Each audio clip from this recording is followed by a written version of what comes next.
Greetings and welcome to the newest episode of the Rice Crypto Show.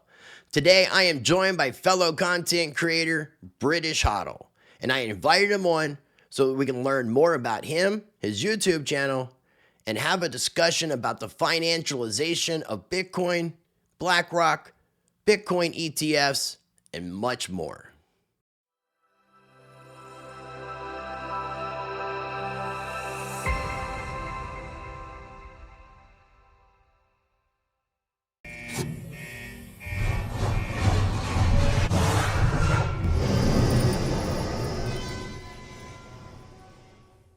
All right, ladies and gentlemen, joining me on today's episode of the Rice Crypto Show is a first-time guest, somebody who I've been checking out his channel on some research that I've been doing. Today, I am joined by Mr. British HODL. Welcome to the show, my friend. How's it going? Yeah, it's going well. Thank you for having me.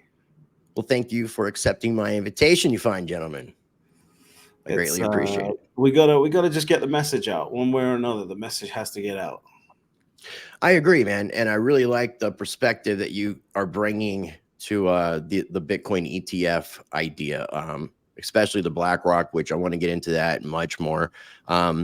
Ironically, as I was watching and doing like various research on the BlackRock stuff, I came across your videos about 2 weeks ago, and then I think it was last week. A friend of mine who we've been on each other's channels, K-Dub from Crypto Zombie, featured one of your videos in his video because he said that you did a better job of explaining what he wanted to explain. So shout out to K-Dub for doing that. And I just thought it was ironic how the circle of life made its way, because I was like thinking I was going to reach out to you about coming on the show, which I did maybe a day or two after K-Dub's video came out.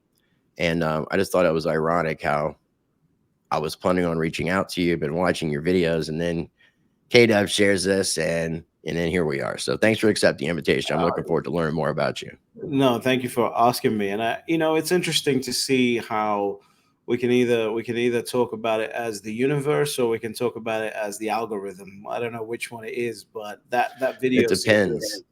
That video seems to have captured a lot of people's attention. Do we live in a simulation?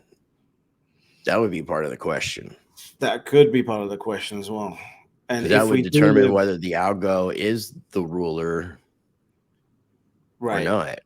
Right. So that's another conversation for another day. And I think that based off listening to your videos, and I think that we can probably do more conversations beyond this one. But I wanted to kind of learn more about you, have people who watch my content learn about you. So the first question that I would like to ask is, who is this guy who goes by the name of British HODL? Well, I'm from the United Kingdom, obviously. I am very, very proud to be British. And my parents are immigrants to the United Kingdom, and they've, done the right thing for 35 years, sacrificed their life, built a property portfolio, worked, tried to do the right thing forever for the benefit of their two children. And they've faced a scenario where they found that their property portfolio should be worth 85 to 90% more to keep up with the amount of pounds that were printed in order to maintain the value, right? Not the price, the value. And right, purchasing power. Right. I was very, very lucky. At 16 years old, I started working. I figured out money at a very early age in my life. And so, to me, Bitcoin was a scam right up until 2020. I had no idea what it was. My life went from real estate to stocks to gold, and then finally to Bitcoin. But once the penny dropped, all of my 17, 18 years of experience clicked into place in one moment. And then after analyzing my parents' situation, I just got so absolutely frustrated and angry that I had to start creating YouTube videos for other people who have done the right thing for 35 years and have still been screwed over. It's a good way of putting it, man. I was going to ask you why you decided to start a YouTube channel, so I guess you kind of answered that. your background, do you like, as far as like your education, employment, and stuff like that? I'm not saying currently, but you sound like you come from the what I call the legacy finance world, the TradFi world. Is that, am I correct with that? No, actually, funnily enough, no. So I started negotiating property deals when I was 16 years old because my dad was always in that, and he was always negotiating property deals, and I watched him negotiate them. And then at like 15 and a half, I was a little bit arrogant. And one time when he got off the phone, I said, "Hey, that looks easy." And the best gift that he ever gave me was saying, instead of, well, he basically said, show me, right? So suddenly at the age of 15 and a half, I had to realize that my mouth had just written a check that my body had no idea how to cash and figure that out. So that was my journey starting from then. So I had to learn what mortgage brokers were, what lawyers were, what contracts were, what realtors were, what developers were at an age of 15 and a half, 16 years old. So from that, I went on to learn about the stock market, learn about gold, learn about TradFi. So even though I understand finance, I didn't work for a financial institution. I've never done that. I've only ever worked for myself. Even when I worked with my dad, it was more on a, it was not more on a, it was a commission based position. Okay, that makes sense. And so that means you're more self-taught when it comes to the economics and finances. Yeah, and I've been blessed to have the best mentors that I could have for the journey that I've had. Now, are you talking like in-person, real-life mentors, or people that you've learned from that might be like YouTubers, Well, influencers, stuff like that? more in person for me, but Okay. both, but Okay. definitely both. So yeah, You sound like you have some insight and knowledge of Mike Maloney. yes, of course. Okay, because it sounds like you got a really good grasp on like the Hidden Secrets of Money series, talking about money versus currency, the devaluation, the inflation, the comparison of Rome to America, and things to that effect. Yeah, I think Mike has done a really good job. I wish he leaned more into the Bitcoin side. And again, I was in the gold space, so I know all of these guys. Um, and so I think a lot of the gold and silver guys are completely missing, just like I did, by the way. I'm not saying Peter Schiff. are completely missing what's going on with Bitcoin and why Bitcoin is actually important. It's almost like when you're in the gold space, you sit there and you go, every single problem that I know exists gets fixed with Bitcoin, but I can't really talk about Bitcoin. It's weird, right? And I sold my gold position fully and finally in November of 2020, um, and replaced it with Bitcoin, and I've never been happier. When you say your gold position, are you talking like paper contracts or real gold? Both. Okay, because I'm not a You fan got to of remember. the contract trading. I know that that's like the way that the legacy side TradFi does it, but I'm a big proponent of, because that's where the manipulation takes place, especially the price manipulation. I feel like Well, silver obviously is, I think, in my opinion, and a lot of others, is very undervalued and very manipulated. the problem is that when you understand any of these assets, especially the metals, you realize that the manipulation is built into the asset itself. Because, for example, if the price of silver goes up from $20 an ounce to $75 an ounce, the stock to flow ratio of silver can drop down to 3 from 15. And that is inbuilt manipulation into the asset. What that basically means is Right. that if the price goes high enough, I can dig up all of the on-ground supply of silver within 3 years instead of 15. So it's not as hard of an asset when you look at the supply curve as people think it is. That makes sense in the rig game. It makes sense, 100%. Well, no, it actually makes sense in a purely capitalistic game, because if the price goes up, capitalism would state that more players are going to come into the market to try and sell that asset. If that happens, this is a completely capitalistic approach. This is why I sold my entire metals position. Okay. No, I respect that. I'm a proponent of having both. I try to look at precious metals as like a present tense of way of preserving what you have, your purchasing power. And then to Okay. expand upon that, you have things like Bitcoin and cryptocurrencies to expand upon your wealth for future. That's how I've kind of explained it to people, as being somebody as a proponent of both. Because even being somebody in the crypto world, I would get a lot of shit from other YouTubers about promoting precious metals, but I knew in my heart, like in my opinion, it was the best thing that I could do to explain to people to diversify. Yeah, in my opinion. Yeah, I get it. I disagree with that because I just personally I don't see the value of holding gold in my portfolio at this point. When you bring up, I did a video called "Want to Stay Poor," by real estate, by stocks, real estate, and gold, and that's because if you bring up the valuation of gold priced in M2 money supply, right, we're hitting 1980s lows in terms of value protection. Right. So yes, one day gold can be repriced, and that will protect the value of what you put into it, and that's true.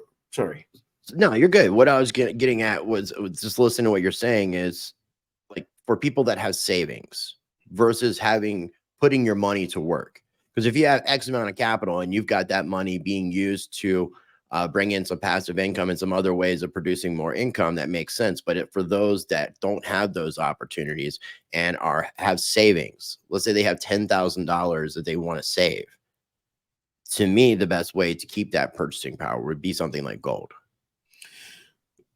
Yeah, that's one perspective. Personally, I would go 50% Bitcoin, 50% cash, right? Okay. And I would just maintain that. That gives you a little bit of time to sleep and gives you the upside on the Bitcoin side to give you the powerful wealth growth that you want, that you need as well at that point.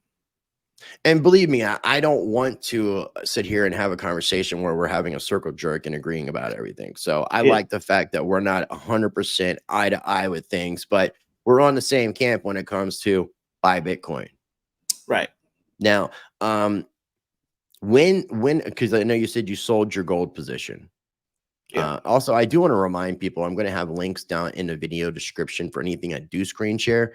And I definitely encourage you guys, if you're not familiar with this man's channel, I'm going to have links down below for the British HODL YouTube channel. And I'm also going to Thank you have very much. links. Oh, no problem, man. I definitely would like, you'll see that the crypto community is very much a community. We try to look out for one another. I don't think there's much competition. And the people that do look at it as such are people that I don't generally associate with. So, and also have your Twitter account. I don't like to call it X, so I'll have your Twitter account for at British We HODL as well. 1,000,000% agree on that. I don't call it X at all. Sweet, cool. We're finding some common ground here. Good. All right. So, when and why did you ultimately decide to get involved into Bitcoin? So it was during the pandemic, and I was walking around the local park where I live, or I lived in London. And that was a friend of mine who I started, because we got to remember, I come from traditional assets, traditional finance, et cetera, et cetera. So to us, you mentioned Bitcoin, and it's for the sandal wearing, t-shirt wearing morons, basically, right? So I just always thought it was a scam. And then a friend of mine who I really respect changed his tune, just all of a sudden changed his tune. And then I was talking to him, and he said, "You need to listen to this book," because we both do audiobooks. He was like, "You need to listen to this book, like listen to it, and then we can have a real conversation about it." So I was listening to it, and it was the Bitcoin Standard by Saifedean Vice. Ahmed. Yeah. Okay. Cool. And Saifedean has a gold background. My friend also has a gold background. I have a gold background. So as I'm listening to this book, I'm listening to it in like 2x the speed, and I'm walking around this park like a moron. And it finally gets to Saifedean explaining the idea of stock to flow. Now, most people have heard of stock to flow because of Plan B's Bitcoin price model. That's not what I'm talking about. I'm talking about just the concept of stock to flow. Being a gold person, the second he mentioned stock to flow, all the pieces just aligned. It was like the Matrix, just like everything just aligned for me, because what I realized was that I was looking at Bitcoin like a stock when I should have been looking at it like a commodity. And so Yeah, in and that even one, it's crazy you said that though, because there's so many people that do look at cryptocurrency because of the way the charts are. They look at it right, as a stock, and right, if you look at the IRS, which it's the IRS and a few other government agencies have deemed it a commodity.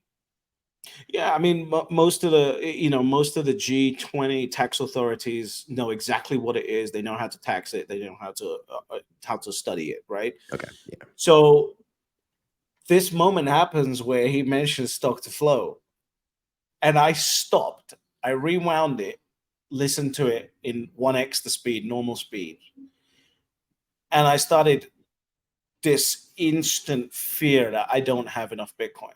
Like it was instant. It was just primal to a certain extent. No, but at And so that I point, did you even have Bitcoin? zero. So what I had done was in 2017, if me and my best friend was sitting smoking cigars in the cigar lounge, we were watching the run up happen. And so we had both opened up Coinbase accounts on our phones, bought 20 Bitcoins each and sold them a week later or 2 weeks later and doubled our money. So I still had a Coinbase account. The app wasn't downloaded on the phone or anything like that. And so as I realized I've just fucked up, basically, I downloaded the app. And as I'm walking home, I bought my first few Bitcoin, like after I got it, as I'm walking from the park to my home to actually like study this more. What specific time frame are we looking at in 2020? This was in March of 2020. This was So like right at the, this is when the markets crashed. yeah, Bitcoin was sitting like right above 3K. something like that. Yeah, I think I They got hit into the it. stock market It a might have been couple the first week times. of it might have been the first week of April. So it might have been a little bit higher than that. I think my Okay. first purchase was around $5,000. Okay. Yeah. Nice. And that was it. Like that, I walked home, and as I'm walking home, I'm wiring money to downloaded the app, the Coinbase app, wired the money in. Luckily, at that point, there was no real restrictions on wiring money into Coinbase from a British bank account, which there is now, which we could touch on later too. Okay. And bought my first few Bitcoin again, like to keep. And that was it. Like, and then it just the rabbit hole just opened up, and the next And few months was that is so powerful though, what you just said, the convenience yeah, and the power of just being able to purchase this bearer asset Bitcoin on the fly while you're walking down the street. right. You know, I People mean, really now I know you can do that with underestimate that, stocks and things to that effect, but but you stocks can't though. aren't a monet. Well, you can't. You can't because they're not a bearer instrument, right? So it depends on how much you value the bearer element of the asset. With Bitcoin, I can walk anywhere I want to while buying this asset, and within 2 seconds, I can send it to my own bearer held wallet. Stocks, you can't do that. There's no other W- asset where you can do But that. once they tokenize stocks, you would be able to, right? Listen, we're gonna the whole crypto thing. We're gonna have a whole different discussion on. Okay. I may. How do I put it? I don't think I'm a Bitcoin maxi because I still That's a own. question. That was a Yeah, question. I still own other stuff, right? Like I like collecting watches. I own what. So in my world, maxis are you sell everything and you only hold Bitcoin. Now, if the definition of maxi in the crypto world is you only focus on Bitcoin, then I'm a maxi. Do you own any other cryptocurrencies, any altcoins aside from Absolutely not. Bitcoin? Then you Absolutely would not. be by definition, in this sense, a Bitcoin maximalist. Well, I'll wear that crown Because then. a maximalist basically is saying that we don't need any other cryptocurrencies. Bitcoin can do it all. Is now I'm just paraphrasing it and I'm just lumping a bunch of fundamentalism and maximalism all because now they're even different factions of that. There's like Yeah, your Bitcoin fundamentalist, your Bitcoin maximalist, and it's getting to be a little bit toxic. yeah. But I mean, I get some of the perspective because if there weren't so many cryptocurrencies and they weren't diluting the market, imagine where Bitcoin would be in the price. Well, that's not really my reason. In which case, and yes, I But completely that is agree a with that. factor, and that does make Completely, Bitcoin would be a much higher price right now if we didn't have more than completely, half of the cryptocurrencies dilute in that market. completely. My reasoning is very, very simple. I think that if I'm going to put my money into anything, it has to solve a problem. And I think while there are cryptos out there, or as we in the maximalist space would lovingly call them, shitcoins out there that are purporting to solve a problem one day, to me and for my capital, Bitcoin already solves the single biggest problem that every single person in humanity faces, which is protecting the value of their energy. And so, if one day in the future a crypto alternative for something shows up and it's good, sure, I'll consider it. But right now, the thing that needs fixing is the system itself. And Bitcoin fixes the system itself. That's why I choose to focus my energy on Bitcoin. Okay, that makes sense. That makes sense. I am what some people would refer to as a shitcoin minimalist. Okay. Okay. I don't believe that we need all these cryptocurrencies, but I believe that we need more than Bitcoin because Bitcoin can't handle the scalability of more than what it is dealing with now, like the smart contracts. Like Ethereum is more of like a world computer, Yeah. versus a what could be considered a commodity or currency, ultimately. So, I mean, even BlackRock and other financial institutions are talking about Ethereum ETFs, and I believe Fidelity is doing a package Ethereum ETF, which might include like other ERC20 tokens. I mean, you have things like Chainlink, which is an Oracle service that would have communication between like your TradFi, your blockchains, and your other Web 2 kind of instances. And you need that communication factor Yeah. I mean, listen, I in don't know addition too to much. interoperability. Yeah, I don't know too much about the crypto space. I'm a Bitcoiner. I know about Bitcoin. The two issues that I would have regarding the crypto space is, number one, every institution that has said they're setting up some form of blockchain project, it's ended up failing. And number two, I don't see why anything like, if somebody says, okay, Ethereum is going to go up in value because people are going to put a bunch of art on Ethereum, for example, right? It's like, let's say this is a piece of art, and I'm going to sell this to you for US dollars, right? So you give me the US dollars and I give you this piece of art. At any point you can go and sell this to someone else for euros, right? Or yen, or pounds. But so in essence, the dollars, pounds, euros don't have the value. This has the value. The value is here. So my issue with that is, if people say tomorrow that the value is in the Bored Ape, for example, not on the Ethereum network, and that Bored Ape gets ported over to the Bitcoin network, suddenly the value in Ethereum goes down. That's my issue. I haven't found a solution that makes me feel comfortable with that. I don't believe any of that has true value and purpose at this point. So for Okay. me, my capital is going to go into the one thing that where I see the problem has already been solved, not one day going to hopefully be solved. And in that time period between now and then, we allow morons like Sam Bankman-Fried to scam people's aunts, grandmas, parents, brothers, and sisters to steal their money. Yeah, yeah. No, I completely agree with you with that. I mean, I definitely like the way that you put your perspective. And I try to be respectful to all perspectives, and I totally get it. And I appreciate you sharing it. So one more personal type question, and then I want to get into the Bitcoin ETF stuff. What is that style glass that you hold? And is it wine in the glass, or what is it that you're drinking This with? one right here. Yeah. This is it's a cold tea.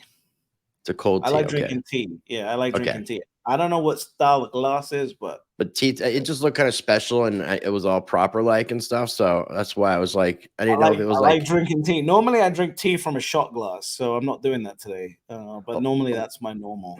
a If it's lot of hot Brits tea, I'll do. drink it from a shot glass. A lot of Brits like the tea. And I Yeah. meant to say something earlier that not that I'm from, but my lineage is from Wales, Ah, okay. of the royal Lovely, tribes of Wales. Yeah. So lovely. Prince Reese, Rice, however you want to pronounce it, he was in the Battle of Bosworth, Hmm. um, with the War of the Roses. I think that's King Henry the Eighth time period, if I'm not mistaken. But that particular relative, and I'm not sure of my relation, was rumored to have killed him with a poleaxe. So it's pretty ballsy move there. So to move on, Yeah. we have the Bitcoin spot ETF coming from many different directions. On your channel, you've been focusing on the BlackRock side of it. Now, before I ask about the ETF in general, we know that an ETF is going to get approved. You've mentioned BlackRock's ratio, their batting average, what, 99%, but really the one was just like it still ultimately went through, so it's pretty much like 100% batting The average. one that So they got, I think they've had 576 applications, and 575 were approved. And the one that wasn't approved, the whole entire industry wasn't approved. so nobody got an approval. It wasn't just Nobody. BlackRock. Okay. Yeah. Do you know what the industry was, but out of curiosity? I can't remember. But It's all good. All good. So the question I want to ask first in regards to this, because there's speculation, you know, because BlackRock people call the fourth branch of the United States government. I think BlackRock is being invested. Huh? I thought that was Goldman Sachs. No, because BlackRock is in charge of a lot more assets than Goldman Sachs, and you have a lot of BlackRock appointed people in the presidential cabinet in different positions. I think that there is an investigation going on with BlackRock, and the people that are investigating it are the people that work for BlackRock and the United States government.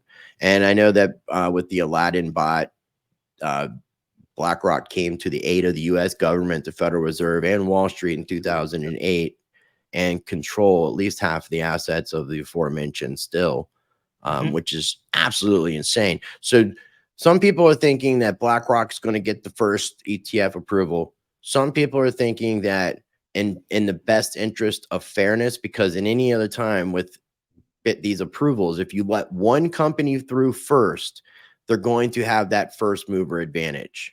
100%. So a lot of people are speculating that you're just going to approve them all at once, all of them. What are your thoughts on that? Yeah, I mean, the reason why I focus on BlackRock is because the entrance of BlackRock was important. I think that they'll go through all of them at the same time. I think it would be unfair, and the SEC would open itself up to a bunch of lawsuits if it was, for example, to allow BlackRock and then 7 months later allow GBTC, right, for grayscale. I think that would be extremely, or even ARK Invest, who is supposed to be approved before BlackRock. So yeah, I get what you're saying. Definitely opens up a floodgate. Right. The very entrance of BlackRock into the game was the moment that we were waiting for. It was like the okay sign. Right. BlackRock is not going to get into something. They're not looking for their second denial in history. Right? They're not looking for that. And they came with the most innovative solution. And the moment they did that, they were also the first, I believe, the very first, as soon as the SEC said there's not enough, because a bunch of people, filed their applications copying BlackRock's surveillance sharing agreement. And then the SEC came out with a press release or something like that and said, these are still not adequate because they don't mention the actual exchanges. And within hours, BlackRock had refiled. So if you don't think a lot of this is drama, I don't know what to say, but it looks like drama to me. If I was a guessing man, it looks like drama to me. I would agree. And even if they are all approved all at once, I mean, a lot of these institutions already have built-in clients. So it's not as if it's going to be that much of a game changer for one to get through necessarily. Not 100%. Now, on your channel, and again, I really encourage people to check out your channel if they haven't already checked out your channel. Go through your videos, because some of the questions I'm going to ask you in regards to this, you cover in a lot more detail. And I haven't watched all these videos myself, which is the reason why I wanted to have this conversation. But what in using BlackRock specifically, what is BlackRock's end game?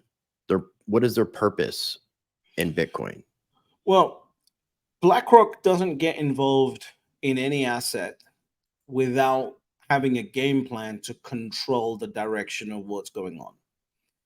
The good news about Bitcoin is they can't actually control it. What they can do is invite Bitcoin in, and they can create services for Bitcoin, and they can utilize Bitcoin to extend the banking services and the asset management services that they provide and the returns they provide. One of the biggest things that people don't understand about BlackRock is that they've been the ones promoting this ESG narrative. And the ESG narrative has generated a compounded return of 5.5 to 6% over the last 10 years. It's been the worst performing thing that anyone has ever thought of. Whereas now, 2 weeks after they applied for the ETF, suddenly KPMG is out with a report saying Bitcoin is now ESG friendly. And as soon as that happened, as soon as BlackRock announced it, I put a tweet out and I said, within 6 to 9 months, there'll be a major publication like, New York Times, Washington Post, someone like that, doing a whole expose on why Bitcoin is now good for the environment. And the reason why that is extremely important is if BlackRock can urge, say, 10%, 5% of the capital that's in ESG investments, which they forced in there, that's been generating bad returns, to go into Bitcoin and Bitcoin related investments. And now they can go from a 5.5, 6% compounded return to a 20% compounded return because of the CAGR that Bitcoin provides. You're looking at, suddenly BlackRock's the winner. There's the other side of it too, which is the fact that if you own a bunch of Bitcoin and you want to do lending facilities against that, they benefit. They want to lend you against your Bitcoin. They want to allow you to get into Bitcoin related funds and earn a fee off of it. They want the whole gambit. They want the whole business model of Bitcoin back to front tied up because it creates money for their firm. They are a business ultimately. There are a bunch of, conspiracy angles on BlackRock and everything like that, and that's fine. But they are a business ultimately. And a business's job is to return profits to its shareholders. I'm listening to you, but I got super distracted because as I was looking at some of these thumbnails, it's this little tiny glass. So that's your shot glass? Mm-hmm. That's what was throwing me off. So you're drinking tea in that shot glass? Yes. Okay, because it looked like just some weird little cup. It's not the cup that you're holding up now. I had to see this picture to realize that I was now, because you have the mug down here, you have the little shot glass, you have a whole like accessory of glasses, man. It just depends on the mood. You gotta get your glasses right. If you don't have your glasses right, what's the point? Exactly. Sorry for the tangent there, man. I got distracted by the cup. This ESG narrative, what's interesting is there was such a push for saying how much energy Bitcoin was using and how bad it was for the environment. And now that's kind of flipping in a sense. Where did who do you feel like was pushing for the negative using too much power narrative versus BlackRock saying it's ESG friendly? Well, you got to think about it, right? When did that narrative start? It was about 2020, right? That's when that narrative started. And what's happened? What do we know based on on-chain data that's happened since 2020? Bitcoin's been dwindling away from exchanges for the first time ever since 2020, consistently. Yeah. Right. So if it was me, let's say I'm BlackRock and I have a study that I've done in 2019, 2020, 2021, and I'm going, okay, we need to figure out how to control this asset. Right. What I'm going to do is I'm going to call you up and I'm going to say, right, I need you to start doing podcasts on why Bitcoin is terrible for the environment so we can drive $60 trillion, which is the projected amount of capital that will be in ESG investments by 2025. We want to drive that capital away from Bitcoin, even though it has the best ROI. So you start doing that as my main media arm. So now the capital starts drying out the market. I use algorithmic purchases to make sure that I can get into the market without disrupting the market. At some point, once we are fully ready, we file for a spot ETF and change the narrative. This is all simple. It's very much, it reminds me of Jamie Dimon in 2017 saying that Bitcoin was crap while Chase Bank was buying Bitcoin. Yeah, this is all child's play. This is all child's play. This is the easiest level of accumulating an asset, that anyone could ever think of. This is not advanced level thinking. Well, some of the stuff that you kind of were getting into, I kind of feel like was because there was some things that I wasn't thinking about because I'm not I don't even want to know about TradFi world, to be honest with you. Like, I just don't, it's just not my cup of tea. It's your cup of tea. It's not my cup of tea. And with that being said, some of the perspective that you have given is really interesting about like the financialization is the word I'm looking for. The financialization of Bitcoin, Yep. the lending of Bitcoin, the credit expansion. Can Yep. you explain a little bit more about that? Because that's what I found to be very fascinating. So if you have $1 million in the bank, in the banking system at this point, if you take that $1 million out, they've got to now reduce their loan book by $20 million, which means there's $20 million less that they can lend out against your $1 million deposit. Now, if Bitcoin suddenly becomes the asset that nobody can custody, banks can't custody it, and everyone wants to get into it, why do you think they wanted Operation Choke Point? Because they had to stop the capital flowing out, because if the capital continued flowing out to the best Kager asset, the loan books would have to come down, right? So what they want to do is prepare an environment where they can actually custody the asset, because then they can lend against it. So once they can custody it, it makes sense, because if you take $1 million out of your bank and you put it into Bitcoin and you custody it with them, they can still do the 20 times leverage lending against it. So that Fractional reserve, is the fractional reserve lending that you're speaking about. right. So that is part of the process of the ETF, because assets are extremely easy to lend against when they're financialized and securitized like an ETF.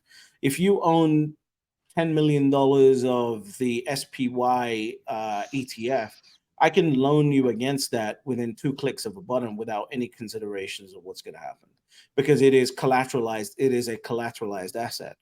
They can't do that with Bitcoin. It's complicated. There's a couple of companies trying to do that. Unchained Capital has done it the most successfully from what I can see. But the problem is you're paying a 12% interest rate to borrow against your Bitcoin. And then you got to do all this weird multi-sig stuff that someone with, low technical expertise and multi hundreds of millions of dollars is not going to do. Whereas if I have an ETF, I can go into my Interactive Brokers and Charles Schwab account, click 2 buttons and borrow against my ETF holdings pretty simply on SPY. And that's exactly what will happen with the ETF.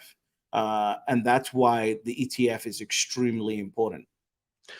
So you say the lending would be not based off custody of your Bitcoin, it would be custody of your ETF? Yeah, simple. Okay, And that and makes the sense. I and was just to thinking it was more of custodying the Bitcoin. no, just to make it clear, the custodying of your ETF to lend against it to get what's known as a stock loan against it. We've been doing that for decades. We've been doing that for 100 years. So all of the infrastructure, rails, and everything else that you need to make sure that that goes through successfully is already in place. All you do is you get the ETF approved and then you plug it into that system.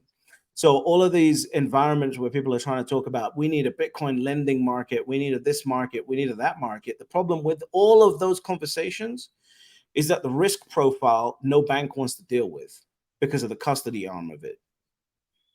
So, Which makes sense because while you were talking, I'm thinking like there was regulation passed in the United States that allows for banks to custody crypto, but there's not very many that do it. There are a handful. yeah, And I believe the European Union laws, EU laws, allow for banks to custody crypto, because I think Deutsche Bank is now that's going to right. start offering custodial services. That's right. So for those entities, I mean, I get what you're saying. It's crazy because you have to take the underlying asset, wrap it in an ETF so that you can do all the things that you would do in the traditional financial world with. Yeah. But at the same time, I'm kind of betting that and this could be another conversation for another day, is I'm betting that the financial system as we know it is going away. I get that. I just disagree with We're at the end of that, just like Mike Maloney kind of talks very much about the end of this fiat cycle, where the fiat money always goes back to its intrinsic value. And yeah. whether the CBD system, which is being introduced, is the new system, I don't know. But it seems like we are at this crossover point of an end of one system and coming into the beginning of another. I certainly agree that the dollar needs some transformation.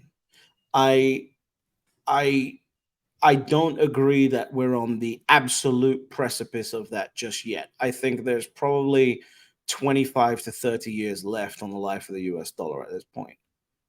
So you think that with an ETF, a Bitcoin ETF, being a spot ETF being approved and lending off the ETFs and the credit expansion would help the financial system, the TradFi system, Of ultimately course. to. So it Yeah, would almost, in a sense, a Bitcoin ETF could come and save the day for the banks. absolutely. The banks need Because Bitcoin to yeah, save well, the their banks are asses. falling apart and failing right now. That's what I'm saying. They need somebody to come save the day for them, and Right. it makes sense what you're saying, but a real Bitcoin maximalist really would hate the TradFi system. So you're kind of a half foot in, like 1 foot in, 1 foot out, as I'm learning more about you. Yeah, I mean, listen, look, But I I get your have perspective, arguments. and I respect it.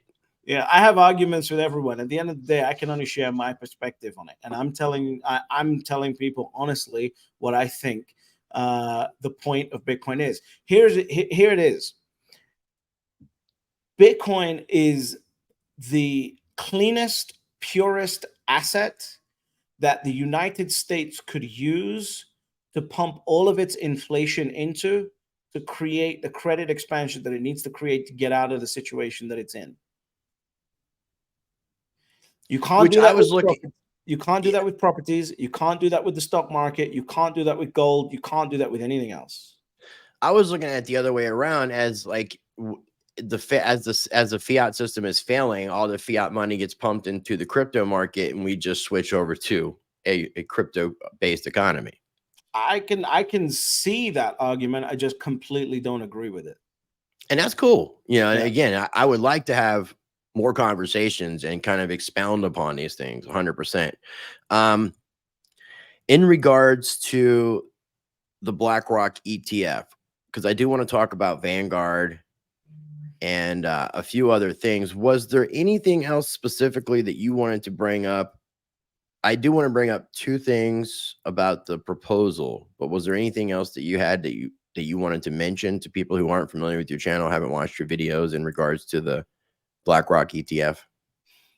No, not really. I mean, I think the most important thing for the average person to realize is just BlackRock filing was the signal. All of this other stuff, we're just talking about it, right? Just BlackRock filing is the signal. Right. I agree. Now, when we were talking about getting together and doing this interview, I was asking you some questions, and you said that you're not really into the conspiratorial side of things, which I completely respect. But you seem to be a critical thinker, and you seem like somebody who would have read through this proposal. Am I wrong? Did you read it? Yeah. Okay.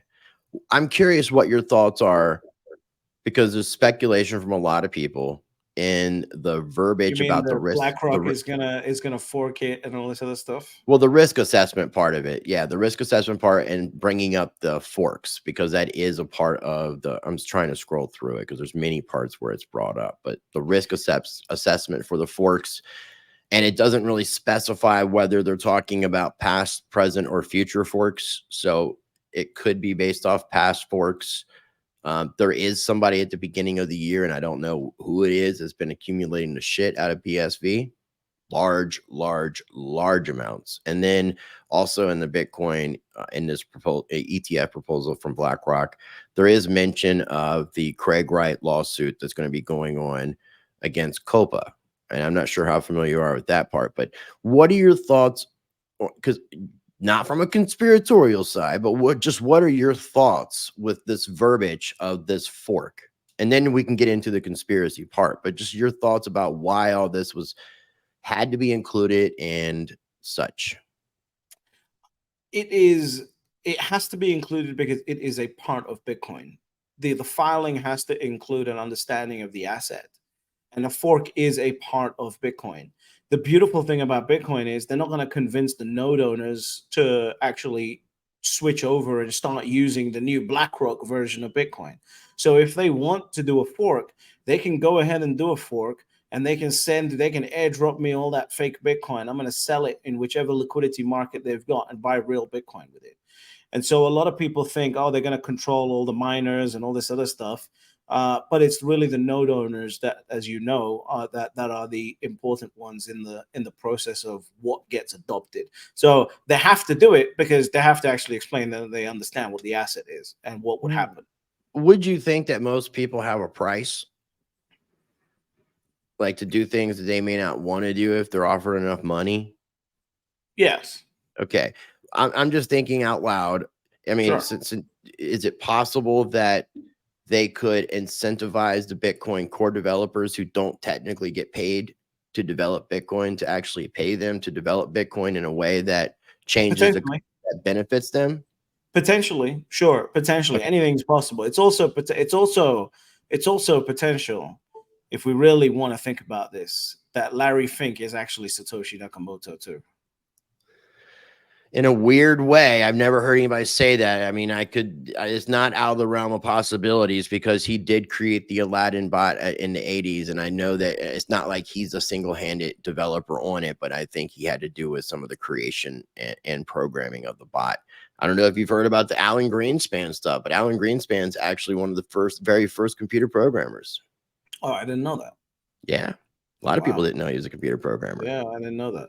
And there's a channel, Road to Ruta, Bix Weir. You might be familiar with him as a gold silver guy, but he talks about this theory of Alan Greenspan potentially being a part of or Satoshi Nakamoto, because he also stepped down from the Federal Reserve, I think a couple years before the Bitcoin white paper came out. Interesting. I'll have to have a look at that. Yeah, no, But it's a what you've sorry. highlighted on the screen is extremely important, right? A temporary or permanent fork could adversely affect the value of the shares. That's extremely important to put in a filing because it is a risk factor. If something is forked and suddenly it causes hysteria in the markets, there may be a differential in the value of the shares. This is extremely important to put in a filing. Yeah, but there was also some things that were kind of alarming. Like I don't necessarily, I guess maybe this whole paragraph here. In the event of a hard fork of the Bitcoin network, the sponsor will, as permitted by the terms of the trust agreement, use its sole discretion to determine in good faith which peer-to-peer network among a group of incompatible forks of the Bitcoin network is generally accepted as a Bitcoin network and should therefore be considered the appropriate network for the trust's purposes. The sponsor, just kind of fast forward here to the last part of it, and that begins with the sponsor may also disagree with shareholders, the Bitcoin custodian, other service providers, the index administrator, cryptocurrency exchanges, or other market participants on what is generally accepted as Bitcoin and should therefore be considered Bitcoin for the trust purposes, which may adversely affect the value of the shares. But there was also something in some of this forked verbiage, and there's a lot of forked verbiage that talked about whether or not it undermined the Bitcoin network and made people lose faith in Bitcoin too. It was as if they were preparing, and I'm not saying that it definitely 100% is the case, but it was as if I can understand where the conspiracies would have come in. It makes So sense. can Then I? and then So also looking at them buying miners, getting into the whole mining game along with Fidelity and Vanguard, and then Vanguard itself, how much they put into it. If you put in the combination of the miners, all these different things that they're doing, and what they've said in this proposal, I can understand where the tinfoil hat people would have started getting so tingly. can I. And they're not getting into this game to try and control a small slice of it, right? Like these guys are the people that started promoting ESG while buying up forest land to sell you carbon credits from the marketing that they were trying to do. So they're not one track thinkers. They are lateral linear thinkers who are trying to take over the entire game. The beautiful thing about Bitcoin is that there is a 21 million supply cap, which means for anyone who is worried about a BlackRock ETF, you can just take possession of the asset. The other thing that people don't think about is that unlike the GLD ETF, where you need a minimum $1.5 million that you want to pull out in order to take physical possession of the asset, you and it takes 6 months for them to get the gold to you and all this drama. With Bitcoin, they can send you it in 10 minutes, right? So there will be a Right. limit there will be a limit on, how much you can withdraw and when you can withdraw and how often and all this other stuff, because that's what an ETF needs. But it is such an easily holdable asset compared to the gold. So if any investors and shareholders see that BlackRock is taking the wrong turn, guess what they'll do? They'll just ask for their Bitcoin out of the ETF. Yeah. Yeah, no, I agree. And that Bitcoin, makes let sense. me put it like this. Bitcoin is an injection of healing into the fuckery that BlackRock has been doing, because it is finally an asset that they can be held accountable for. They can't just issue a bunch of paper shit and carry the cost on that. Why? Because the hodlers will punish them for it. The market will punish them for it. And a spot Bitcoin or spot ETF, and in the sense of a spot Bitcoin ETF, there's the person who's issuing the ETF has to have 1-for-1 ratio of Bitcoin for the ETFs, right? Right. Now, there Because may what? be Because I'm moments saying, what would stop them from fractionalizing it? there may be moments, like for example, if a bunch of capital comes into the fund and then the market closes and they need to purchase it the next day, there may be moments where there's suddenly more cash capital than Bitcoin sitting around. But that's the point of the ETF. The point of the ETF is to minimize that. That's why when everyone talks about price manipulation happening in the ETF, price manipulation happens in futures markets, not in the ETF. In the ETF, well, I'm not saying not, because Not that's the not spot true. ETF market, but yeah, the futures, because they don't have the underlying asset. It's just like Right, betting. It's literally just betting. right. But guess what? The difference here is that if any market maker in the entire world sees that BlackRock or some market participant has screwed up and they're holding a position that can be taken against them with a finite supply asset, the entire world will do exactly what happened with GME and everything else with the meme stocks, straight to BlackRock. So it is much, much harder to manipulate an asset that has a finite supply, because you will be called to the altar a lot quicker than with gold, for example.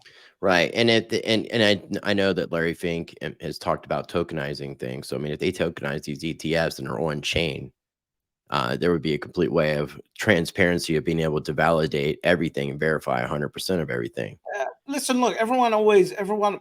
It's kind of weird because everyone always says that BlackRock's evil, all these companies are evil, etc., etc.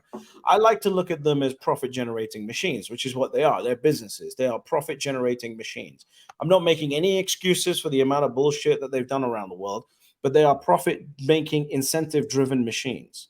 So wherever the incentive is, they'll go towards that. And the beautiful thing about Bitcoin is no matter what your incentive is when you came to Bitcoin, Bitcoin fixes you. Right.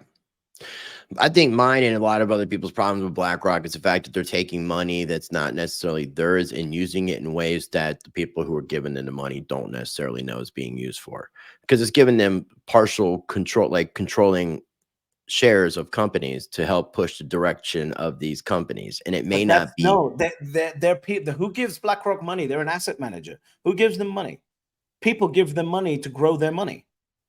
So Yeah, they but I'm want sure if people plausible really knew the deniability. intricacies of what some of these things that these companies were doing, they would rather grow their money in other I ways. don't There think so. are there are some I ethical just don't people think out so. there. I like to think there's some fucking ethical people I out would there, love man. to as well. I would love to as well. I just don't think that most people at that level. You got to remember, you need hundreds of millions of dollars to start becoming a client for one of these companies. I just don't think that people at that level want to have, or they want to have plausible deniability on whatever's going on, which is why they give it to BlackRock. And I get that. And like I said, I respect it. And I know I said we probably wouldn't go an hour. We're at the 53-minute mark. Are you good if we go like an We extra can 10 go. minutes over? Okay. I Yeah, just want to that's be fine. respectful of your time, my friend. I appreciate it. Last question on the proposal, the Craig Wright stuff. Have you looked into the COPA lawsuit? What do you think about it? What do you think about this verbiage? I can't comment on that uh in a way that I would be proud of right now. So Okay. yeah, Maybe we can uh, revisit it, sure. because ultimately it seems as if, and I've got I've got a pretty decent understanding of law, but this is in the UK. So I don't know how this would be enforced in the rest of the world. I don't know if it maybe sets precedent for the rest of the world if Craig Wright was to win. If he was to win in the UK, it would mean that he owns the rights of Bitcoin, and Bitcoin would no longer be able to call itself Bitcoin in theory. And then if that does set a precedent and he's able to use that in other courts, then it could be put on an international level, which I don't know. Does that mean that they could just change the name of the ETF, or do they have to go with? Like it. Okay. It That's what I sounds was like kind of curious about. It sounds like it, but again, it's not something that I would make a educated comment on at this point. And Craig's not the most reputable individual when it comes to courts. I think there was just something that came out just a few days ago. We're recording this on the 14th of September, but there was something that came out. My friend Crypto Blood sent it to me. It had something to do with like incorrect financials or something like that. Let me see where it's at. Craig Wright's financial disclosure form in a 143 million court case was incomplete. A recent court order grants W and K Info Defense civil sanctions against Wright for incomplete financial disclosures, yet stopped short of bringing criminal charges against the so-called inventor of Bitcoin. So he doesn't have the greatest record at all, but he's got somebody with a lot of money, Calvin Ayers, behind him financing him as far as the court stuff. So I'm trying to pay attention to the Copo suit and see how it turns out. I find it to be fascinating. Before we started recording, I was mentioning to you about Vanguard, because you have BlackRock, Vanguard, and State Street are kind of like these big three entities. And I know that BlackRock, and I think all three, own shares of each other, very incestual. Vanguard, it seems like they're competing in a way against BlackRock. And it looks like that they've partnered up with Robinhood, where BlackRock has partnered up with Coinbase as a custodial partner. And it looks like Vanguard has purchased more Bitcoin. Yep. And it looks like they purchased more miners and kind of one-upping BlackRock as they're going. And you're focusing on BlackRock, which I get, but obviously Vanguard, I think if I saw this correctly, Vanguard just passed up BlackRock in total assets. I'd have to confirm that, but you might be right. Let me double check, because I thought I had sent an article to myself. I'm going to listen to you while I'm looking for that article. Yeah, the reason why I focus on BlackRock is because, to me, BlackRock is the clearest signal for the overall market. When I say BlackRock, I want people to understand I mean Fidelity, Vanguard, all of these, Goldman Sachs, everyone. They're all coming. JP Morgan, everyone is coming. We are entering the Hunger Games period for the 21 million Bitcoin that is out there. And really, it's less than 2 or 3 million Bitcoin, really, what we're arguing about here. And they're going to do every single trick in the book to try and incentivize you to give your Bitcoin control over to them. Even if it means, like, for example, Unchained Capital, you can borrow against your Bitcoin for a 12% interest rate, except you put it into the ETF and I'll give you Fed rates, right? It doesn't cost them anything to do that, but it gets you to put your Bitcoin into the ETF.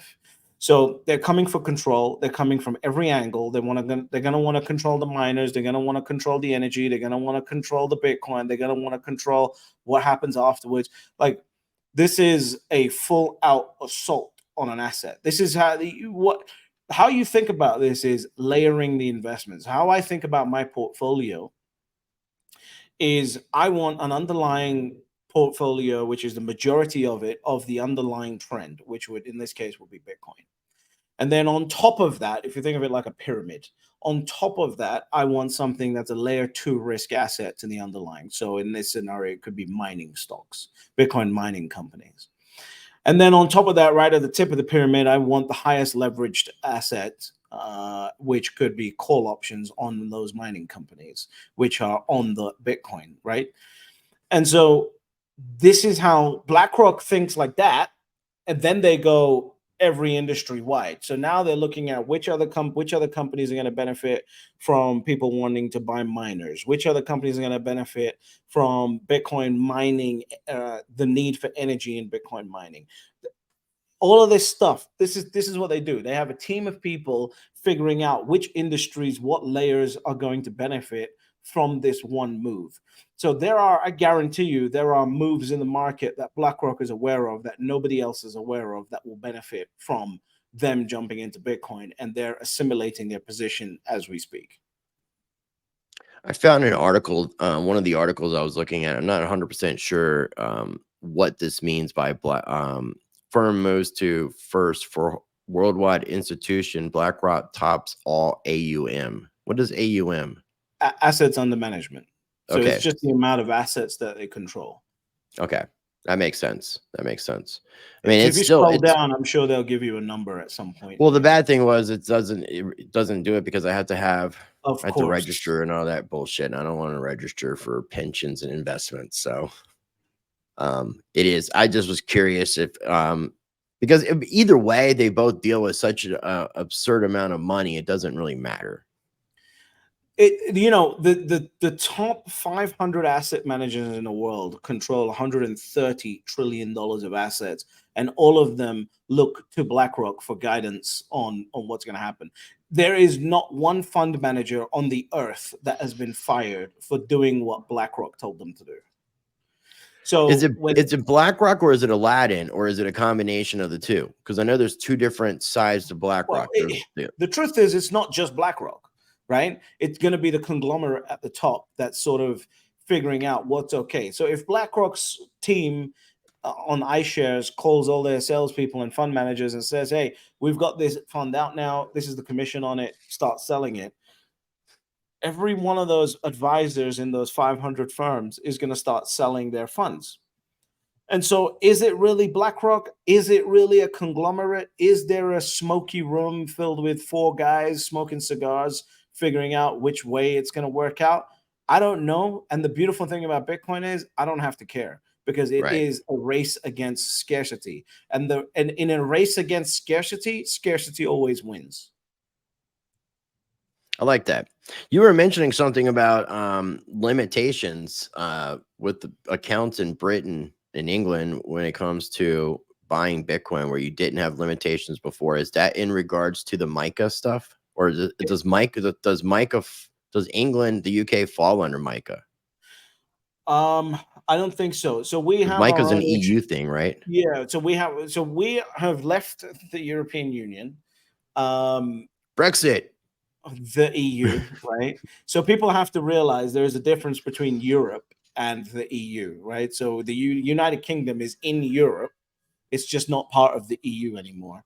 And so, yeah, they have a lot of MiFID rules and stuff like that in the European Union, in the EU, which we are still unfortunately listening to as far as the United Kingdom goes. And hopefully, as we step into the future, those rules will separate and the United Kingdom can become competitive again in the financial realm, which is unfortunately or fortunately one of the best things that the United States did was when they saw the EU try and implement those rules, you guys basically caught the rise on that as capital started fearing its protectionist natures over in Europe.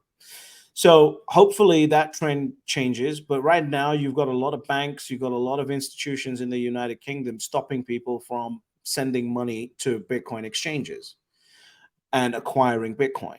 Right. I've had a friend's account being shut down. There's definitely, well, I'm sure you've heard of it. Nigel Farage, his accounts have been shut down for being a politically exposed person, which is ridiculous. Yeah. Right. So there's a lot of different rules, and the beautiful thing about what Nigel is doing is that he's turning smoke, and he's finding the tips of the fire. And so now we can hopefully find the fire and find what's actually causing it. But yeah, there's so many financially constrictive regulations in the United Kingdom, which is insane because we used to be, the number one financial jurisdiction of the entire world. And now we've decided to lock off Russians' bank accounts. We've decided to stop people banking in the number one, in what's known as the Queen's Bank, which is Coots Bank, which is what where Nigel had his funds, because he's a politically exposed person, right? And we're stopping people sending money to Bitcoin exchanges with NatWest and HSBC and normal bank accounts. It's absolutely ridiculous. Well, there's people in the United States who have gotten their bank accounts closed because they bought crypto, things to that effect. There's been content creators who have had their accounts shut down. A lot of them weren't really given a lot of reasons. It's a form of censorship. I don't know if it's like something that could be potentially like a precursor to a combination of a digital ID, a central bank digital currency, and potentially a social credit score. Maybe. I mean, that's what we see happening in China. I mean, that's not in the conspiratorial realm. It's happening, and it's whether it's whether it's happening here in the United States and whether it's happening in UK or the rest of the world. And I feel like these test beds, they test out to see how things work so they can implement it on a larger scale. And it seems like the regulation. I think it is. Yeah, I think it's absolutely coming. I think the CBDC is absolutely coming, because in order to do financial engineering in the world that we're stepping into, you have to have a CBDC. You cannot do it any other way. The prediction that I have for the future, and I'm talking, when I say the future, I mean the next 20 to 30 years. I'm not talking about the next year. We need to have a period in the United States where you have a significant amount of inflation, because we've just hit like the 130% of GDP in terms of the debt. If you had a couple years of 100% inflation and you provided people enough money to look after themselves as this inflation happened, you could then reduce that debt to GDP ratio down to 70%, and then you go off and running again for another 50 years. So there is a period of inflation coming. The difference is that the only way to make sure that people don't burn down the streets as a result of doing that is that I need to give you the money. I can't rely on the banking institutions. I need to give you the money. That's where the CBDC comes in handy, because you open your digital wallet and suddenly there's an airdrop of dollars, which then they can control and use behavioral economics to make sure that you actually spend it to create the inflation that they need and drive your down central GDP. It's crazy. It's crazy, man. Especially when you think about it, everybody having like a central bank account. It's crazy to get into that Orwellian nightmare. And you said something earlier, and I think I want to try to figure out a play on words for the title for this video about like Hunger Games for Bitcoin has begun. Yeah. Because I think that's definitely a really good way of putting, like, summarizing all of this. I've really thoroughly enjoyed, you taking the time to explain a little bit more about who you are as a content creator and why you started the channel, and then diving into this ETF stuff and giving your perspective, man. I appreciate that. It's always a pleasure. Again, thank you for having me. Like, that's the key point. Even though I'm not a crypto person, I think that, one of the things that is important to me is helping crypto people, especially the young people in crypto, understand that the opportunity of Bitcoin has not been missed yet, right? It's not even got anywhere near solving the problem that it's designed to solve. And so whether you want to, I don't care what you want to do with your capital.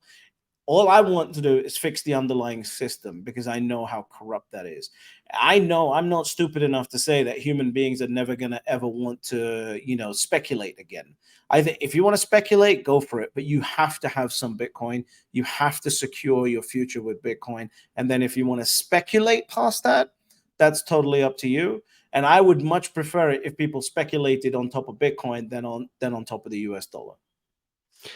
Well said. And something I would recommend, I mean, since you're not really interested in any other cryptocurrencies or altcoins aside from Bitcoin, and Bitcoin isn't necessarily ready for scalability, and there's things being built, you should take a moment of your time when you get an opportunity and check out some of the second layer stuff like stacks and rootstock and what's being done with those mechanisms, because it would help with some of the scalability and some of the things. It offers smart contracts in some forms, even some DeFi elements. So And I know you're probably not a huge fan of NFTs, but there are the NFTs and stamps via the ordinals and the SRC and BRC20 tokens. So there's I some want pretty everyone, I want everyone to build on top of Bitcoin, speculate on top of Bitcoin, and Bitcoin is the underlying system that will heal the current corrupt financial system in 230 years of financial subjugation that the entire world has gone through.